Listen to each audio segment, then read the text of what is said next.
We're talking about the Dick Van Dyke Show. Were there any specific moments in your life that you saw reflected on the screen in that show? Well, nothing specific except there was a general feeling of how um, Rob and Laura Petrie related to each other. I mean, there was a realness to it, you know, that was reflected in the way my mother and father were with each other, and it was just an honest look at how married couples really were, not this kind of sitcom reality that so many of the shows had up until then. You know, the father knows best and the leave it to Beavers and those kinds of shows. So there was just generally, you know, a connection with the real world that we were from, but no, I don't remember the specifics. I mean, I think I probably could go through it. Maybe I could pick something out here and there. What was your professional acting debut?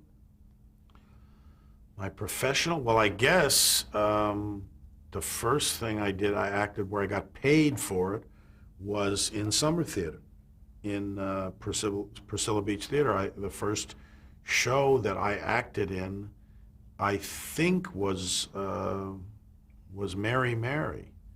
Although I did a number of shows. I did that, and I was in Oh Dad, Poor Dad, Mama's Hung You in the Closet, and I'm Feeling So Sad.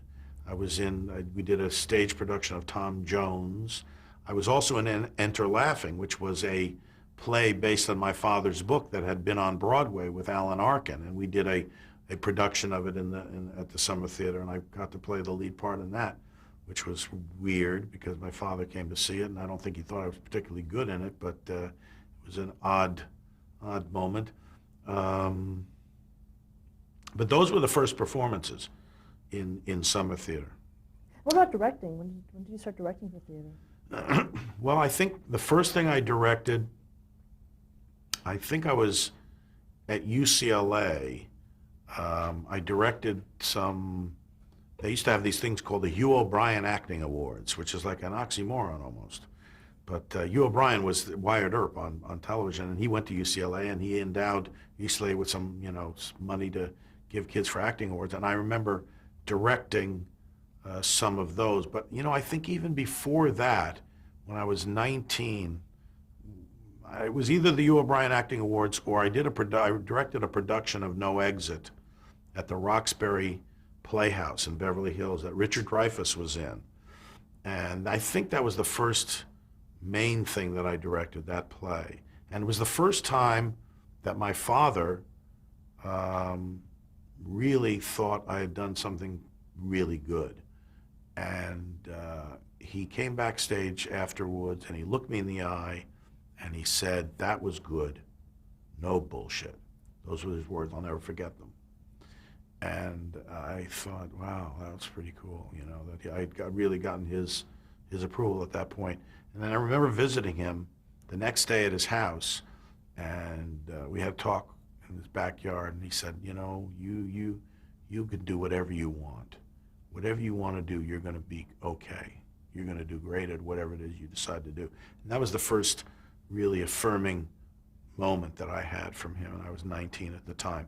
But I also directed an improvisational theater group that I acted in called The Session, and I was also 19 at the time when I did that, and that was at we rehearsed at UCLA in the basement of Royce Hall for like 6 months until the campus security found out and threw us out of there. But by that point, we had put together a show, and we got a theater up on Sunset Strip, and we put the show on there, and then we performed at a couple of Playboy clubs in New York, and then Larry Bishop and I, Joey Bishop's son, we broke away. After about a year, we broke away and started doing a double act, and we played The Hungry Eye up in San Francisco, and we did some television shows, and so those are the early things I directed. What was the name of the act that you had? Well, Reiner and Bishop. I mean, Rob Reiner and Larry Bishop. We just did, you know, our names. Was that the first time that you appeared on television? The first time I appeared on television, I think the first thing I ever did was Hey Landlord. I believe it was a TV series that Gary Marshall and Jerry Belson created. Gary Marshall, who, you know, went on to do Odd Couple and Happy Days and Laverne and Shirley and all those. And I think the first show, and they were actually writers for the Dick Van Dyke Show. They had written a number of episodes for the Dick Van Dyke Show. And they created the show called Hey Landlord. It was with Sandy Barron and Will Hutchins. And I think that was the first television appearance. And again, I think I was 19. What did you play? I think, some guy in a radio shop. I remember being like an assistant in a TV radio store or something like that. But I remember doing 3 episodes of Hey Landlord, and one of them I played guy number 1 or guy number 2 or something like that. But I did a lot of television shows when I was young. I was like, I did the Hey Landlord, I did That Girl, and Gomer. Do you remember that appearance? With That Girl? I did, I think, yeah, I was with Terry Garr. Terry Garr and I were boyfriend and girlfriend. We played the characters Carl and Estelle, which are my parents' names. And we were boyfriend and girlfriend in that, and I can't remember exactly what. I think Marlo Thomas, it was a show where she had a bowling ball stuck on her foot or something. She couldn't get her toe out of a bowling ball. I don't know how that happened, but that was the episode. And then Gomer Pyle, I did 3 episodes on Gomer Pyle. Played a hippie in a couple of those. I did a couple of Beverly Hillbillies, played a hippie on that. Partridge Family, The Bobby Sherman Show. I was like a resident hippie. Mothers-in-Law, that was a show with Eve Arden and Kay Ballard that Desi Arnaz produced. And I did a couple of those. I think I got fired. I didn't get fired. I think I got quit one of those because I got into a big fight with Desi Arnaz. What was that about? It was about the fact that I used to like improvising. I liked improvising, and it was a run-through on a Wednesday. We shot shooting on Friday, and it was a run-through just for the the producers and the writers and so on. And I got to my part, and I had a funny idea, and I started improvising, and he got really mad at me because that was my background, improvisation. That's where I got started. I knew how to do that, and he got mad at me, started screaming at me that maybe that's the way they do it on the Dick Van Dyke Show, but we don't do that here. And he started screaming at me, and then we went outside and we talked about it. I said, look, maybe I should just go. I'd already done one of the shows, so they had hired me back, so I don't know what happened. He went ballistic on me, though. You also did a Batman. I did a Batman. I was on Batman.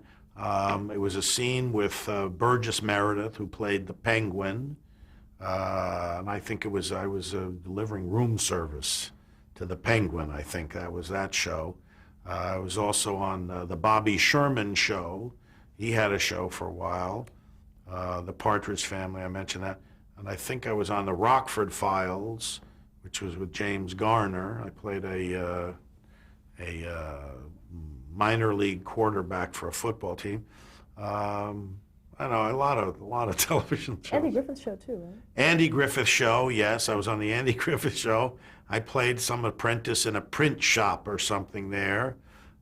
Yeah, that one too. Now you'd mentioned that you played a lot of hippies. How did you get that? Well, I was a hippie, I mean, I was like the resident Hollywood hippie, at the time. I had long hair, and it was the 60s, and when they needed somebody. In one of the Gomer Pyle episodes, I actually sang Blowing in the Wind with Gomer. Lee French, who was with the committee, and Chris Ross was a friend of mine, who was also with the committee. Lee French, who went on to do, who was from the Smothers Brothers show. She used to do a segment called Share a Little Tea with Goldie. She was on there too. We were 3 hippies, and we sang Blowing in the Wind with Gomer. It's classic television. You should take a look. Now, did you graduate from UCLA? No, went to UCLA for 3 years, and like I said, I had started creating this improv company at UCLA, and we started our own theater company, and I started getting jobs. I got, not only doing that, but I started getting jobs in television, and I was already starting to make a living at my chosen profession. So I felt, well, I like UCLA, but now I'm already doing what it is I want to do. So I decided to leave and pursue my career. Did you have an agent at the time? I'm sure I did, I think, I don't know, William Morris, I think it's like he said, yeah, I don't have an agent, I'm with William Morris. That's the old joke that used to go around. But I think it was William Morris at the time, and now I'm back with William Morris, but I've been through different agents over the years. On those shows that you did, what were you credited as? What was your name that you used for your credits? Rob Reiner, I was always Rob Reiner. Interestingly enough, when I went to register with the Screen Actors Guild after I got my first job. I think my first job. No, I didn't. I was going to be in a Please Don't Eat the Daisy, but I didn't get that part. I got this job, and I went to register at the Screen Actors Guild, and there was already a Robert Reiner. So they said, you can't have that name. I said, but that's my name. You can't have that name. So I said, okay, Rob Reiner. They said, okay, you can be that. And that's how I became Rob Reiner. I was always Robert or Robbie, people knew me as. Well, at the time you were acting, were you also writing as well? Yes. When I was 21 years old, I got my first writing job, the paid writing job. I actually had I think a paid writing job before that when I was about 20. I wrote some dialogue for a movie called Skidoo. This was a movie that Otto Preminger directed. I think Jackie Gleason was in it, Groucho Marx, and there were some hippie sections in it. And so he figured, well, maybe I could write some dialogue for hippies. And so I did some writing on that. But I think the first real writing job I got was on the Smothers Brothers show. I was 21, and I had been working as an actor in the committee, the improvisational group, the committee, which was from San Francisco. They started a company down here in Los Angeles, and Tom Smothers was producing a summer replacement show for his variety show, his fall show, and it was going to be starring Glenn Campbell. And it was called the Summer Brothers Smothers Show, and Tom was producing it. And he was looking for some fresh writers to work on that summer show. And Carl Gottlieb, who was also in the committee with me, we joined that writing staff, and then we were then held over for the fall show when the Smothers Brothers went back on in the fall. What kinds of things did you write at that time? Well, we wrote sketches, we wrote all kinds of sketches. I remember one time writing a sketch for Steve Martin. It never got on the air. I wrote a couple of bits that got on the air. One was Pat Paulson did a thing where he was the president of the Acme Novelty Company, and it was the first fart joke ever done on national television. I'm not proud of this. But I was a young kid, and so that to me, and though men, you'll find out, no women like fart humor. All men do, for some reason. Don't ask me why. But he was the head of the Acme Novelty Company, and he was demonstrating, the pucker gum, the dribble glass, the hot gum, the soap that turned black, all these different things. And at one point, he sat down, and you hear this sound, and he says, "Oh, gee, somebody slipped a whoopee cushion in under me," and and he gets up, and of course, there was no whoopee cushion there. So that was the joke. I mean, Were there censorship issues with that at all? For some reason, not. I don't know. There must have been something worse on that show that they were more interested in getting rid of than that. We had censorship battles every single week. Now, this was on Smothers Brothers Comedy Hour, right? Yes, Smothers Brothers Comedy Hour.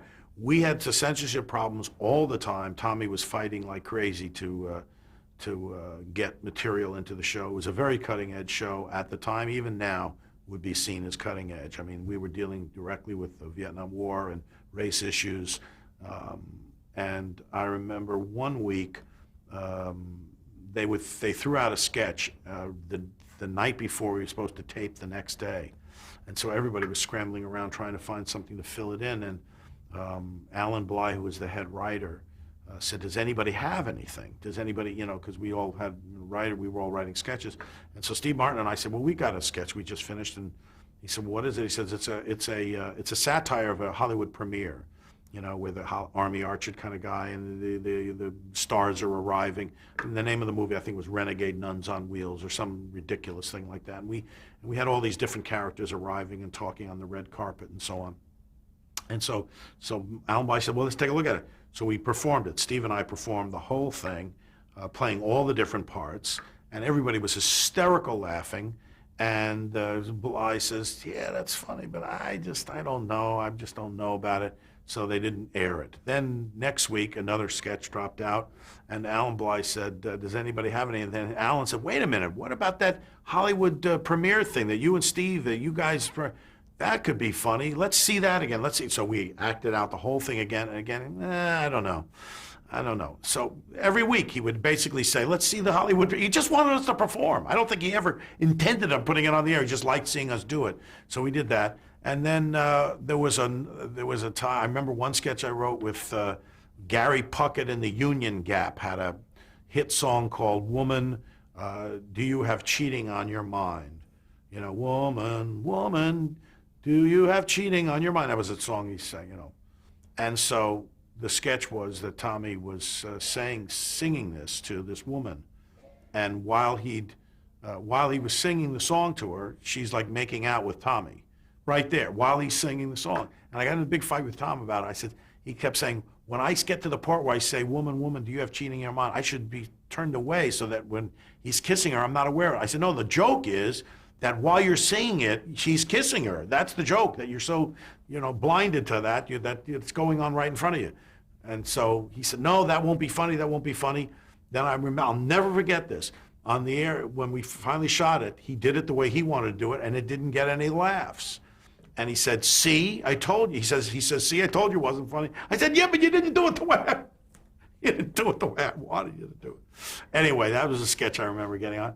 But, you know, we wrote a lot of sketches, you know. We all pitched in on stuff. And How were you partnered with Steve Martin? I think I was thrown together with Steve Martin because we were the youngest. You know, I was 21, he was 23, and I think just because we were the youngest too, they kind of just threw us together. But, you know, we were very different sensibilities. You know, Steve is brilliant, you know, but he was this more of a kind of, you know, real offbeat, wacky kind of, you know, nose on microphone, arrow through the head, balloon animals kind of stuff. And I was much more, you know, brooding, reality-based kind of stuff. But we, you know, we got along. We got along good. What was the writer's room like on that show? It's pretty insane. Pretty insane. You know, some of the hippest people, you know, around were writing. You know, Carl Gottlieb, who went on to write Jaws, and Jerry Music, who was Carlton Your Doorman, you know, on the old, I guess was Rhoda show, yeah. And then who else? Murray Roman. John Hartford, who wrote Gentle on My Mind. It was a big hit for Glenn Campbell. He was one of the writers. Mason Williams, who wrote Classical Gas. Alan Bly. You know, it was a pretty... And Bob Einstein, who created Officer Judy for the show, was brilliantly funny. It was pretty crazy. What about the controversies that surrounded the show? Well, yeah, I mean, it was, you know, it was the most cutting-edge show ever on television at that time. And, you know, we butted heads with the censors all the time. And, you know, I got to hand it, I've said this before, but Tom Smothers had, you know, incredible strength and fortitude to fight against these censors. I used to prod him all the time and say, you know, you're copping out. I didn't know. I was a kid. What the heck did I know? I mean, I was, you know, a real idiot about it. And I realized as an adult and as I've grown up, I realized what incredible strength and brilliance this man had and how tough he was with these censors. He pushed through some of the most important cutting-edge sketches ever done on television at the time. I mean, you know, we were going through a war in Vietnam. There was racial unrest, and he met and faced that stuff head on on our show, and very important stuff. How much did you know about his run-ins with the network? Would he come back and tell you about it? Well, we knew what was going on because they were throwing sketches out. You know, from week to week, sketches would be thrown out. We got to playing the game with the network censors by putting in stuff that we knew they'd throw out so that we could preserve things, other things, you know, trade-offs, that kind of stuff. Yeah, we knew what was going on. We knew what was going on. Was Dick Smothers involved in that level as well? No, it was really Tommy. Tommy really kind of ran the show. Dick is brilliant, by the way. I mean, I've seen them recently, and you watch these two work together. It is like the most brilliantly well-oiled comedy machine you've ever seen. They're doing routines that they've done thousands and thousands of times. It looks like something they're doing for the first time every time. It's so real and conversational and fresh and organic. And I, I give Dick Smothers a tremendous amount of credit for that. I know what it's like to be a good straight man. My father was a straight man to Mel Brooks and Sid Caesar. I was, in many senses, a straight man for Carroll O'Connor. And to be able to throw the 75-mile-an-hour fastball down the plate so that the other guy can hit it out of the park every time, and to groove it and to be able to throw it right on the money every time is very, very hard to do. And any great comedian will tell you they're only as good as the person who serves them up that 75-mile-an-hour fastball. And so Dick was brilliant at that. But in terms of running the show and fighting the battles and having the vision for what they were going to do, that was Tommy's purview. That was Tommy. How did they treat the writers? They were good to the writers. They were good to the writers. They respected the writers. They respected, the creative process. I mean, they were, their good friend Mason Williams was one of the head writers, and they valued anybody who could come at anything from a skewed, bent way. They had tremendous value for. Who were the other regulars on the show? The regulars? Well, like I said, share a little tea with Goldie. Lee French was a regular. Officer Judy, which was Bob Einstein, was a regular. Steve Martin did, occasionally popped up. Pat Paulson, who was brilliantly funny, had this great, underplayed kind of deadpan sense of humor. We did this whole campaign where we ran him for president one year. He actually got a lot of votes. He was brilliant. He was a regular on the show. And then we always had the musical guests. We had Steppenwolf and Mamas and Papas and Jefferson Airplane, I think, was on, and Three Dog Night. I think the Beatles had the first time they ever did Hey Jude, I think it appeared on the Smothers Brothers show. We had all the great hip rock acts. I mean, it's a pretty cool time to be working as a kid. Were you there for Pete Seeger? I wasn't there for the Pete Seeger stuff, but that was a big battle, getting him to sing, the Big Muddy, which was a big battle because the Vietnam War was going on. But he got to do it. And David Steinberg got to do his religious routines, which were unbelievably cutting edge at the time. But I don't think you could get away with them now. Were you there for Harry Belafonte? Yeah, I was around for that. What do you remember about that? Well, that was big battles. But Tom went to the mat. He said, we're just doing this. We're doing this. I mean, if there's no point of being on television at this point in time, with what's going on in this country, and not reflect what's going on in this country. And Joan Baez, were you there for hers? I remember being there for Judy Collins. I don't remember if I was there for Joan Baez or not. Judy Collins, I remember being there for her. We sang Both Sides Now, I think, the Joni Mitchell song. Oh, I just want to clarify too. When you first got on, you were on the Summer Brothers show. Right. Okay. So that was for Glenn Campbell. Glenn Campbell hosted that show, and then the whole writing staff was held over to the fall for the fall show. Talk about working with Glenn Campbell. Well, Glenn was the nice guy, really a nice person. He didn't get too involved in the writing, He was just kind of, he would do pretty much what we wanted him to do. But he was a good sport, and he went along with everything. And talk about a talent. This guy's got major musical chops. I mean, he was like probably the most high-paid, most sought-after session musician as a guitarist. He played with the Beach Boys. He played on, virtually all these great rock sessions. And so he could really pick. I mean, this guy was a major guitar, banjo player, and he got a great voice, and he had a good sense of humor. And he went along with everything. He was cool to go along with everything. He was a really nice guy. I loved working with Glenn. He's really cool. Was he good in the sketches? He did okay. I mean, considering, that's not what he's cut out to do. And the fact that he was so, kind of acceptable to the broader America, it actually made it easier to get some of these things through. Did you have a lot of topical humor on that show? Yeah, we did. What kind of things were you able to get through? We did a sketch, I think, I remember called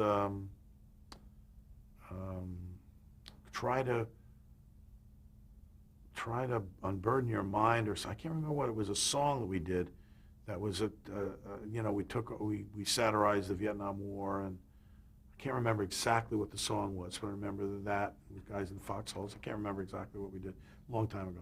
Were you political at the time? Oh yeah, yeah, we all were. You could not be. I mean, you could not be with what was going on in the country at the time. Now, how long did you remain on the Smothers Brothers show? Well, I was there for the summer and then for one fall season. I think that was the last season. I think that was the last season they were on. Were you there at the end of the run? I don't think I was there the last few weeks. I don't think I was there the last few weeks, but I was there for most of the last season. Do you know why the show went off the air? It went off the air because they bucked the censors one too many times, I think. The ratings were never, you know, high up, but they were, you know, they were okay. They were doing well, but I think when they slipped a little bit in the ratings, they were so difficult for the network brass and for the censors and so on, that I think they looked for a reason to get them off the air. What's the most important thing you learned from writing on that show, The Smothers Brothers? Well, the most important thing I learned is, you know, stand up for what you believe. I mean, to see Tommy fight the way he did and really stick by what, you know, stick by his beliefs.